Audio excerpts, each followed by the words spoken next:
Hello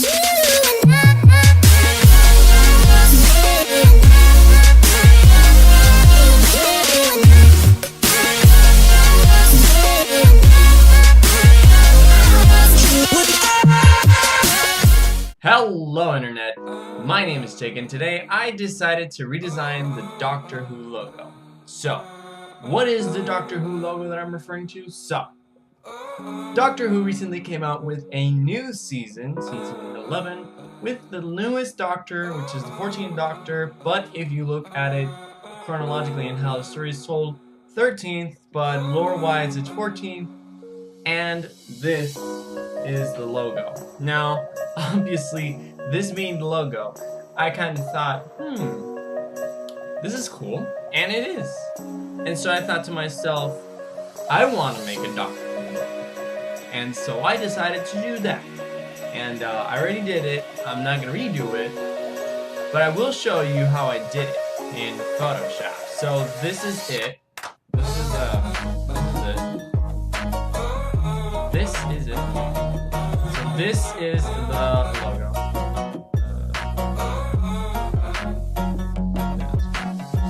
This is the design I made. And the design is like basic on itself, but it's not the best thing. Like it has its ups and downs as like any other program. Okay. So how I went about this logo is I needed to do something that I liked and what I would want to see. So I decided let's turn off the actual image. Let's go from the beginning. So what I wanted to do for this, it's pretty simple. What I started with was not too hard. Let's go step by step. So I grabbed a pretty generic galaxy image, like the Milky Way galaxy or some random galaxy picture, and this is it. Once I did that with the galaxy, I dragged it into a 1000 by 1000 candles. This one. This is 1000 by 1000. Yep, that's 1000 by 1000. So once I did that, I decided to overlay that with another image of itself. I didn't make this the background because if I did that, I'd have to like edit everything exactly, and it would take a lot longer since it'd be the background and everything. So I made the background black. I started with the image as the background black, and then I added this image overlay. So when I reduced the opacity of the image that I'm working with, it would now look too alienated, as it were to be blasted by the contrast of the white. And yeah, so afterwards I decided to grab a selection with a selection tool, like a square, not the selection tool, I used the square tool, the shape tool, and I made, not this one, this image. This image was just grabbing an overlay of the previous image, duplicating that, pasting it onto as an overlay, and creating this, which is like literally a segment of the galaxy. If we are to reduce this to like 50% opacity, and we move it around, you can tell that this is actually like the exact same image, just edited out. And once I did that, I decided to clone it several times. Let's turn back to, not 10, 100. Once I did that, I duplicated it several times. Hold on.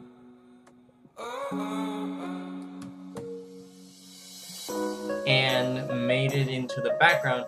This one is at 60% opacity because I thought it would be like the best fit. So afterwards I did that, I went into the internet and found some really neat brushes that are cloud brushes.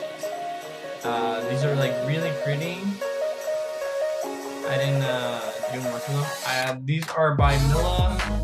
I'm not sure if I can re-find the brushes, but here they are. And like you have a bunch of different custom brushes, and once you apply it somewhere,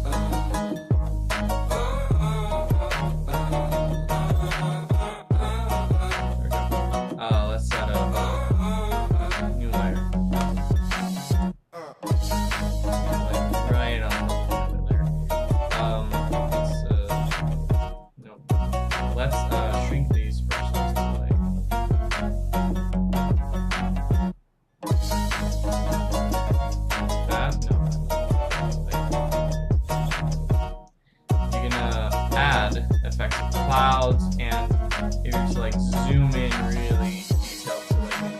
You can tell they're really specific cloud effects. And so what I do with that, let's delete this layer. I added a ring of clouds to a certain opacity, 30-35%, and made it look like as if it were a font. Now the next tricky part was the font. Because I wanted a font that felt alien, and so I went to the font and found Earth Orbiter, the Earth Orbiter font, and used it. And it really looked really well. Like, let's remove the effects on its own. But once you add the bevel and emboss, that's when it looks really neat. And then the drop shadow, backwards to the image of the defragmenting diamonds. That's the name of that was. We managed to add the text on properly, and like you zoom in, and it's not that pixely. And I made this 400 DPI, so it's not that much. It's really not much. I just wanted to make the Doctor Who logo on how I would make it. Like this, like it has its own font. Like the things that make this font different to the alien font that I found, the Earth Orbiter extra bold, is that this font is more custom to itself. So the things about this font is that the D's have sharps, which makes it a serif font, I believe. And along with the R, and the H is what's most custom because it has its own like lengths to it each side.